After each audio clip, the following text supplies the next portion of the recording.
Bueno, Maite, orduan, Eslovakiatik zatoz oraingoan. Bai, larun batian iritsi nintzen Eslovakian egon du naiz 8 kontzertu iten. Oain dela 3 urte diska bat grabatu genuen, Tesaurus izena duna. Eta Tesaurus da judaismoaren tradizioan pixkanaka eraiki dan enziklopedia musikal bat. Bai. Eta bertan, batu dituzte, badia, 700 melodia baino gehiago. Antzinakoak, 16garren edo 17garren mendetik ez nago ziur, 19garren arte bildutako melodia judutar pilo bat. Eta Eslovakiako lagun musikari batek Milos Valent deitzen da. Han Eslovakian antzinako musikan aditua dan musikari batek eta folklorearekin lotura handia duen musikari honek Tesaurus honetatik aukeratu ditu melodia zenbait eta egin ditu moldatu. Eta orduan orain dela 3 urte grabatu genuen disko horrekin, biran ibili gea Eslovakiako zenbait hiritan eta batez ere sinagogetan jotzen. Holokaustoaren museoan ere jo genuen, baina sinagogetan ibili gea musika hori jotzen. Beti bizitza hor tartekatzen, ez? Batetik hori, bide hori, gero bestia, ez? Modernoagoa ezakin nola ditu. Bai, nire hogi bidea edo nik dirua irabazten duten iturria da antzinako musika. Ezautzu ez du nantzat, esan dezakegu musikari klasikoa naizela, baina espezialitzatua antzinagokoa esaten zaion musika hortan 16, 17, 18garren mendetako musikan. Bai. Baina gero nire, olako azkure moduko bat badakat gorputzian beti izan detena, zuk ere seguraski ezautuko zu azkure hori, sorkuntzaren azkure hori. Alde hortatik sortu zen nire beste Euskal Herrin ezagundan proiektu hori Neibor deitzen dena. Bai. Kantuak sortu eta kantatu egiten ditut bertan. Bai, hori da. Baina zu Paristi zatoz, ez? Zuk esan duzu oantxe? Bai, beti saiatzen naiz, batez ere kantari edo kantautore edo ez dakit nola ditu bat zaion niriari. Hasi nintzenetik beti izan dut garbi xamar apustu hori, ez? Saiatzea Euskal Herrian eta Euskal Herritik kanpo ere lan egiten, ez da? Osea, obra defendatzen. Eta, aldudan neurrian, hori biltzen naiz. Aukera izan dut, hemen aritzeko, eta hori gero sortzen dena, ez? Bilatzen duguna. Beti iruditu zait, euskeraz ari naiz, gehien bat, eta orduan logikoa dela, hemen esparru naturala hau dela, ez? Euskal Herrian niretzat ere proposamen artistikorako, baina aldi berean beti nago zera hortan, ez? Apustu hortan, hemendik kanpo ere alik eta gehien. Egia esan, niretzat Katalunia izaten da bigarren, ez dakit nola esan, ez? Bigarren etxea edo. Etxea edo han egiten dugu gehiena, baina bestela ere saiatu beti saiatzen gara.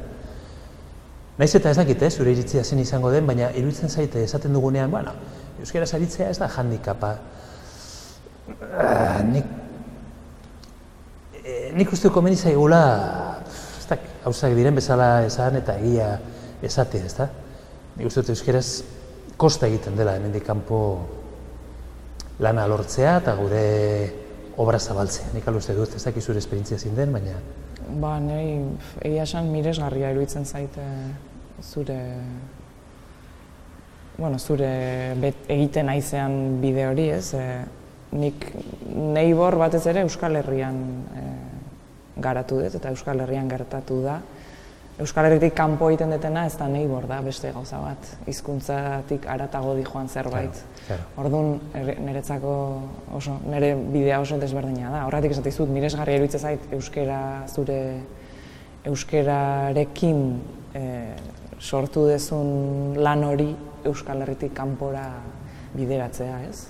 Oso interesgarria gainea, eta nola hartzen du jendeak hori, eta ze erantzun ematen du, eta...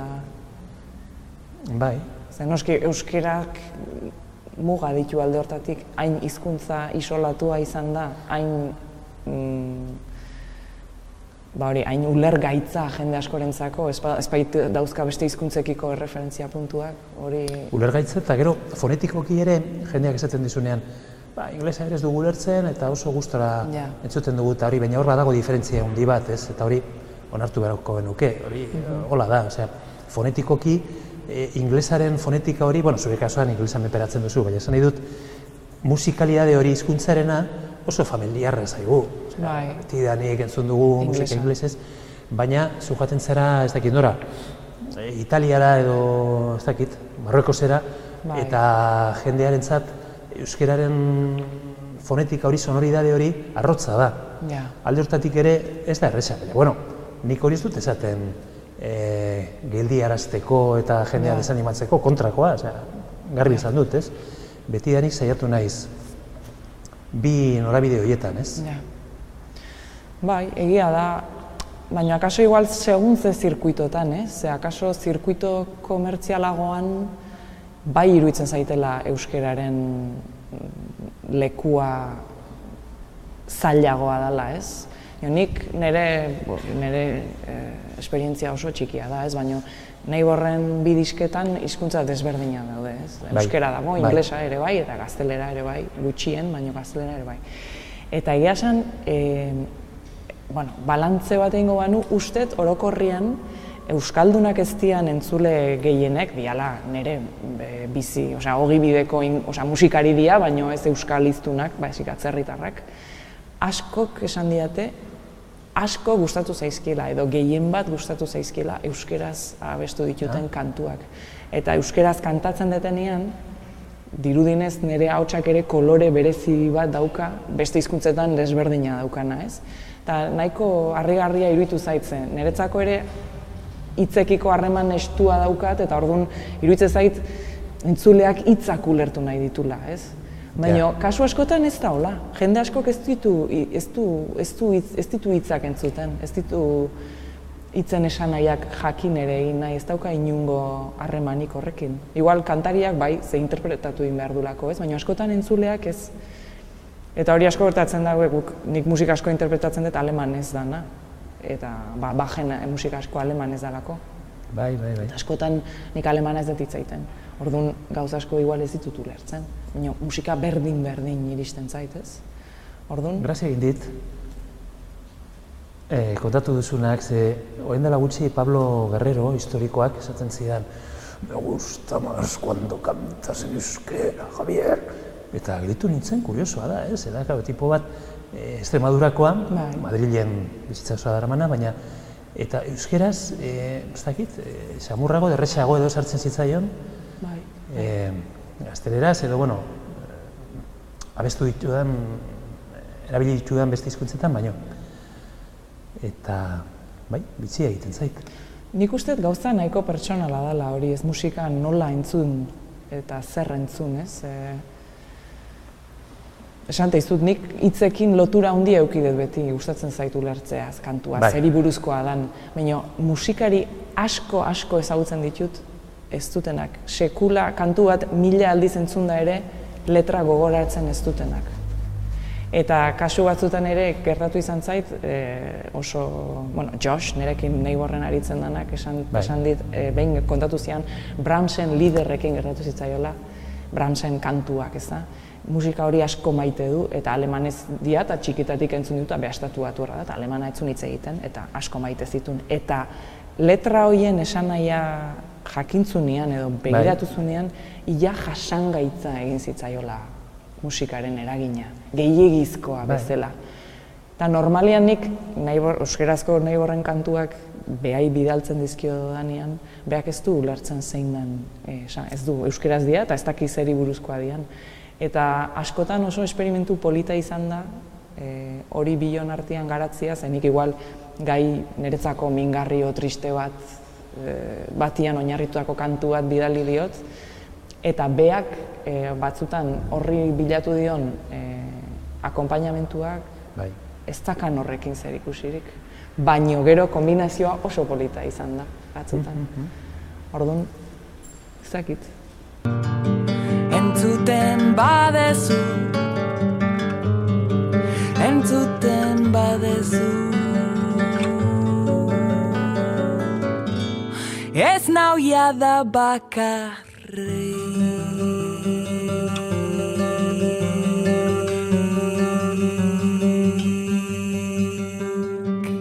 Etzait gustatzen poesia, iruzur egiten duelako.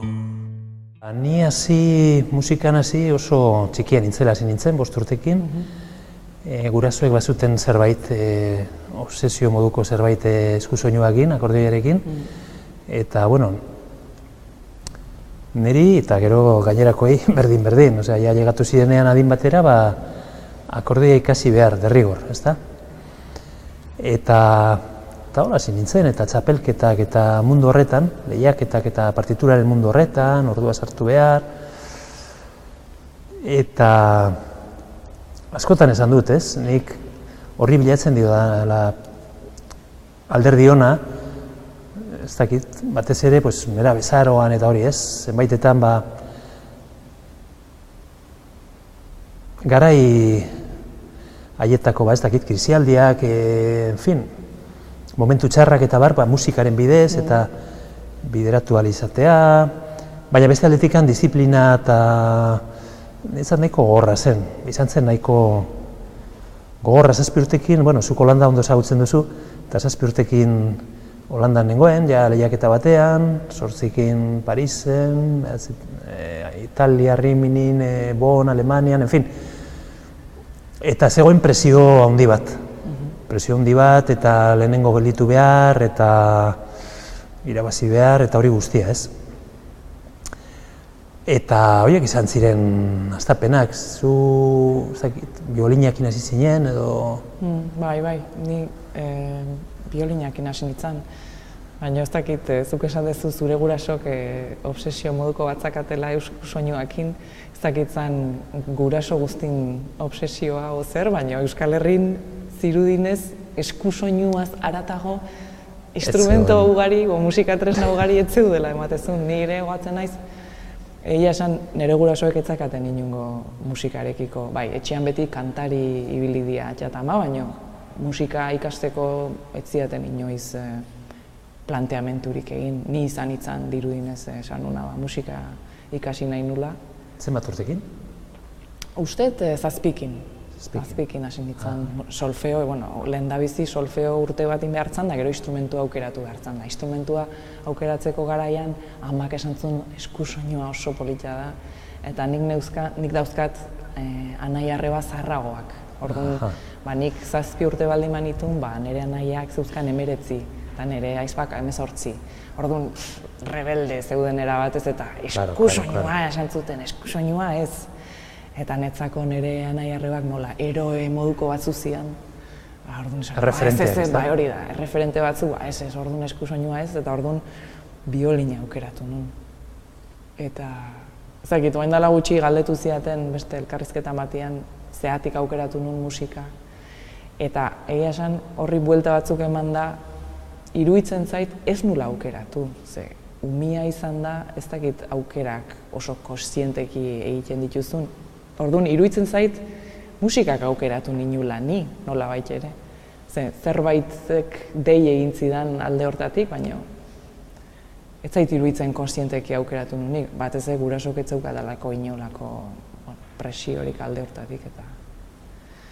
Eta bai, nien itzan ibilizu ezela lehiaketetan eta intxikian. Mundu hortan ez? Ez, mundu hortan ez. Hasiera oso polita izan zen niretzako, ze lehenengo irakaslia oso maitagarria izan zen eta polita. Gero gogorragoa izan zen Donostiko Kontserbatorioan sartu nintzanean. Eta hor urte oso ilunak, batetik. Baina zuk esan dezunakin oso adosno niretzako musika ies bat zen nerabezaroan. Edo rebeldia puntu bat sortzen zitzaidanean, musikarekiko baita ere, ze askotan praktikatu behar nun eta ez nun nahi, eta praktikatu behar nun eta ez nun nahi. Baina bazeon zerbait, rebeldian bat edo tristuran bat edo ezin ulertu bat somatzen unean, jotzen unean, desagertu iten zana. Eta orduan sendabide moduko bazan niretzako hori ez, ihes egiteko modu bat. Eta horrek eutsi izan dio beti nire musikarekin jarraitzeko desioari edo, ze askotan honek ez zalantzak eduki ditut, hontaz bizi naiteke, jarraitu nahi dut, beti egon da hor musikarekiko maitasun bat izan dena beste guztia, baino garrantzitsuagoa edo handiagoa ez. Ez dakitzuk hori horrela bizi izan duzun? Bai, gero beste etapa batean ja, nera bezarotik atera eta hasi nintzenean pixka beste gitarra pixka ikasten eta pianoa eta hola. Hasi nintzen ezagutzen beste mundu batzuk, ez? Partituratik kanpoko beste mundu horiek, ez? Eta ura ere oso lagungarria izan zen niretzat. Konturatu nintzen, zeudela bestelako hori, ez? Belarria lantzea, beste modu batera, improvisazioa, nahiz eta gero, nire zalantzak izan, improvisazioari buruz, improvisazioaren idealizazioari buruz. Baina, oso gai tekniko izango litzake nik uste, gaurko solasaldirako. Baina hor zabaldu zitzaidan, hasi nintzen bai rockean eta bai kantautorekin eta hola laguntzen, bi mundu horietan, ez? Eta orduan uztarketa partiturarena eta beste mundu horrena niretzat izan zen oso interesgarria, eta nik uste dut, ez dakit musika deitu ninduen, baina horrek erraztu zuela gero bidea ja musikara dedikatzeko, edo, ja erabaki nuenean, nahi musiko izan nahi dut, eta ja nire lehenengo lanak plazaratu, eta horrentzako lanak, eta hori nik uste dut oso neurri handian baldintzatu zuela bigarren alderdi hori, musikaren bigarren alderdi hori ezagutu izanak, ez dakit. Bai, polita da hori. Aukera hori eduki izana, iruditzen zait, aberasgarria izan dela zuretzako momentu hortan, batez ere ez, nik ere ulertzen dut partiturak izan dezaken kaiola moduko efektu hori ez, kaiola efektua partiturarekin. Niretzako urte asko pasa behar izan dute, kaiola hori hausteko edo hautsi ez dakit, baino kaiolak inungo enbarazurik ez egiteraino iristeko. Urteak pasa dira. Momentu batean bai izan litekeela partitura kaiola. Baina nik uste dut musika erakusten dizuten moduak asko esan nahi dula horretarako. Partitura nola ulertu, partituratik haratago, musika gintzan daukazun rola momentu egiten naizeana egiten, ez? Ustet asko erakutsi izan dela musika kirol moduan. Kirola da, eta ordun eta azkarrago eta ez dakiz zer, eta ordun eta hobeto, eta musika gintzan birtuoso izan behar duzu, eta igual konkursoak eta hori denak alde horretan atentzio osoa jartzen dute, ez, konkurso bat edo lehiaketa batek, hori, oberena izatea zer dan, ez, baina musikagintzan ez dago bakarrik azkartasuna eta abiadura eta birtuosismoa. Musikagintza komunikazio modua da, orduan horretan jakin behar da, entzuten, laguntzen, indarra ematen, esan nahi dut, hizkuntza hori menderatzeko alde asko landu behar dira, ez bakarrik virtuosidadea edo kiroltasuna, ez dakit nola, bai.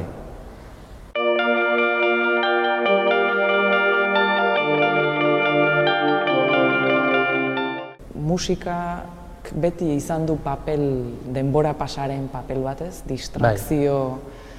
Distraitzeko papel hori bete izan du, baina musikak entretenimendua eta, oso ondo dagoen zerbait.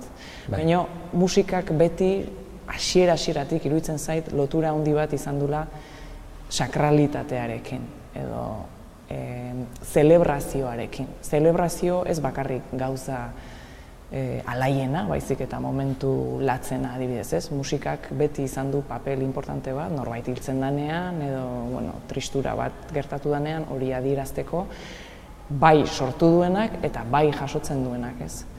Eta iruditzen zait papel hori bete dula musikariak edo artistak beti gizartean, ez? Konexio berezi bat sakratua dan zerbaitekin bizitzan. Eta iruditzen zait agian hori bete dunak bete behar hori daukala edo ez daukala, baino euki du gaur egun galdu duna, ez? Eta orduan berak galdu dulako edo gizarteak ahaztu dulako edo sakralitatea gaur egun ez dalako importanteagoa delako zenbat jendek like egiten dizun Facebooken edo gauza superficialagoak, ez? Orduan puntu hortan iruditzen zait garrantzitsua dela hori berreskuratzea. Importantzia hori, arteak duen importantzia hori gizartean. Ez denbora pasatzeko, baizik eta sakratua den zerbaitekin konektatzeko. Eta hori ez da bakarrik artisten ardura, hori gizarte osoarena da, ez? Eta hori gustatuko litzaidake berreskuratzea, ez dela denbora pasa bat, txorakeri bat, edo ondo pasatzeko zerbait. Hortatik ere badu, eta artistak sortzen duenean ondo pasatzen du bai, baina bizipen bat da artea sortzea, gauza hon eta txarrekin, eta hori baloratzea, eta horri behar duen saria ematea, iruditzen zait, garrantzitsua izango litzatekeela. Bai, nik uste badago lako arintze orokor bat gizartean, gure lagunak esaten du, Arkaitzek esaten du, pelukeria globalean bizi garela. Eta, bueno, igual, esageratu xamarra da, baina dena da azkarra, zalekoa, ondokoa larrutzea, jiji, jaja, eta egia da, hori kulturarako segurazki ez dela girorik aproposena. Momentu ez da ona, batetik hori aipatu dugu, ez? Like horiek eta arintasun hori eta hori guztia, gero bestaletikan ekonomiarena pixkanaka nik uste dut ari dela gero eta gehiago sumatzen, ez? Prekaritate hori eta hori hor dago, eta orduan musika eta kulturara hurbiltzeko hori ere ez da egoerari xamurrena. Eta gero, orain dela gutxi, eta utziko dizut txanda oraintxe, Arantza Iturbiek aipatzen zuen, ez? Euskal Herri mailan, berak ikusten zuela, eta berak badu urte luzetako esperientzia testen zuen irratian, ikusten duela jende asko pila bat dagoela sortzen eta gauzak egiten eta, baina gero beste aldean ez duela egin beste ikusten. Beste aldean publikoan. Konsumitzaile ez dut esan nahi, publikoan. Askoz gutxiago ikusten duela, ez? Eta hor ikusten duela arazoa. Bai.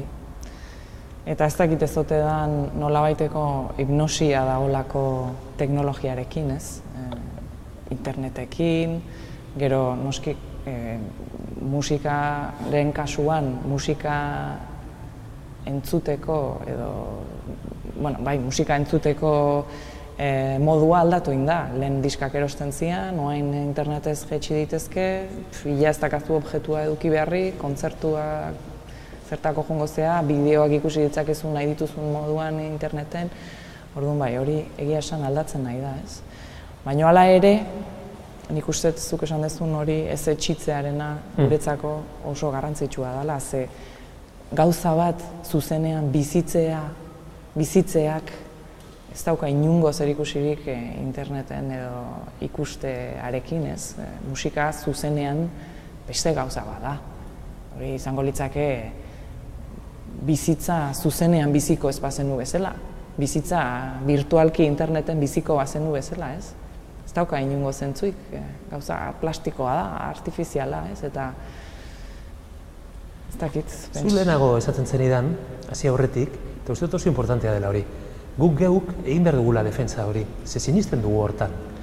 Orduan, importantea da guk hori transmititzea, ze karo, guk handi ikasten ez bagara, zaila izango da gero horrek erroak izatea eta... Bai, eta ez dakit nire sentimentu pertsonala dan, nik hala sentitu izan detelako eta orduan besteak ispilu moduan erabiltzen ditu delako, edo atzerrian urte asko bizi izan naizelako, kanpotik ikusten deten zerbait dan, askotan euskal artistak edo euskal sortzaileak lotxatuta bezala ikusi izan ditut, eta barkamen eske bezala egiten dutelako, ez, bai, artista naiz, eta, bueno, bi sentimo ematen badizkiatzu, zorionekoa, ez, edo lotxatuta, galdetzen zaienean zergatik egiten dezun hori, zertarako balio du, liburu bat idazteak, liburu bat zertarako, ez?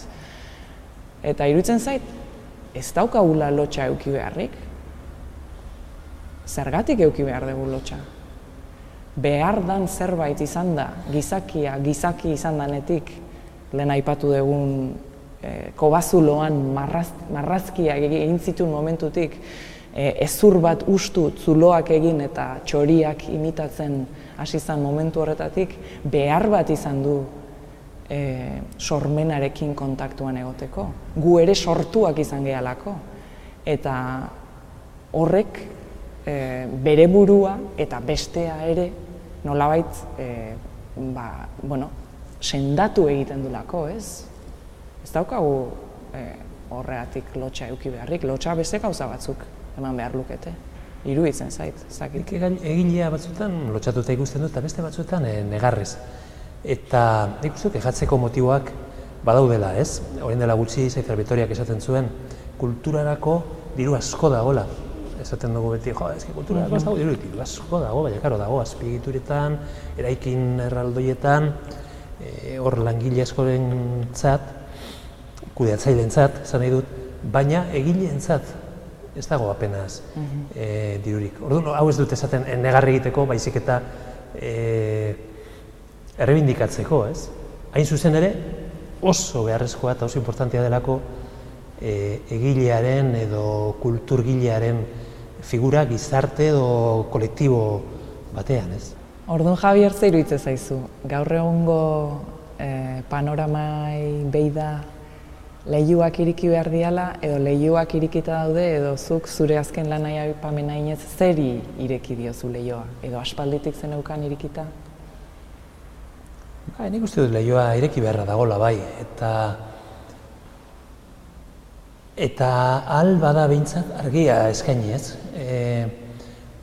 Nire konpromisoetako bat azkeneko urte hauetan hori da, ez? Argia eskaintzea eta nik uste dut jendeak berez nahiko karga daramala, ez?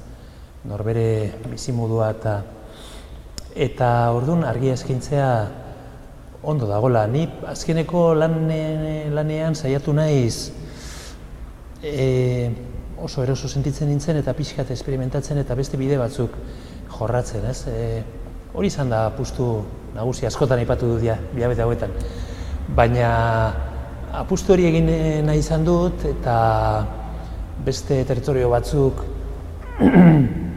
esploratu eta hori izan da, baina nire lanaz hitz egin baino nahiago nuke zerbait esan orain zuen lanari buruz, nik gehien bat ezagutzen dut Neighborrekin egiten duzutena, ez? Bai.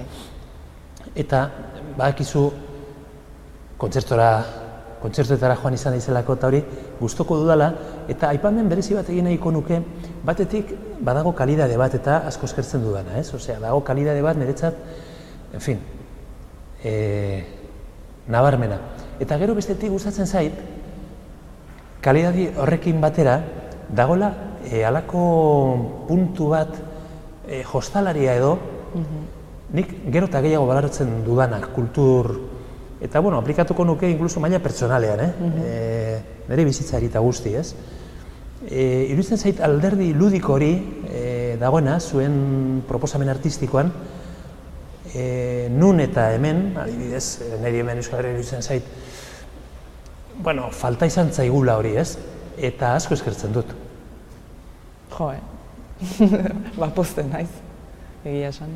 Ez dakit nola ikusten duzun, zuen proposamen artistikoan, baina nik hori, Ruiz Balerdik adibidez esaten zuela, ez? Pasazenean figuratibotik abstraktora klabe horretan egin zuela, ez? Bizkat alderdi hori barneratu nahian eta hola, ez? Ludikotasuna eta zuei ikusten dizuet puntu hori oso aberatsa dela? Bai, uste ez zaizula arrazoia falta, ze netzako nire alderdi hori topatu dut urte askotako sufrikarioaren ondoren musikan aurkitu dut alaitasun handi bat, ez? Eta horrek zoriontasuna ematen dit niri, bestei ere iristen bazaie, Nik uste baietz. Orduan zoriontasun bikoitza.